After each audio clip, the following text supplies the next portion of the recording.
बीडवरनं आलेलो आहे आणि आम्ही जवळपास गेली 40 वर्षापासून ती मागणी आहे. मी स्वतः गेली 30 वर्ष मराठा समाजाचा ओबीसी प्रवर्गात समावेश करून ओबीसी प्रमाणे मराठ्यांना आरक्षण मिळालं पाहिजे.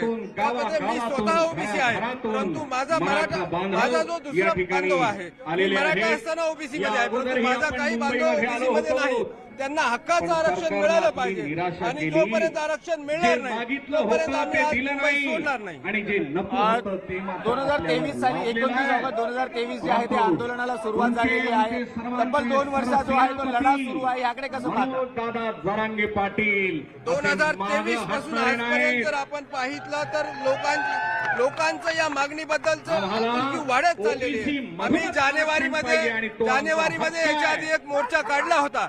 त्यामध्ये तत्कालीन सरकारनं आमची फसवणूक केली, आम्हाला दिशाभूल करण्याचं काम केलं, परंतु आज त्याच्या 5 पट त्यापेक्षा 5 पटीने लोक या ठिकाणी आलेले आहेत. आणि मनोजदादा जरांगे पाटील यांच्या नेतृत्वाखाली या ठिकाणी आरक्षण मिळवल्याशिवाय एकही मराठा बांधव मुंबई सोडणार नाही.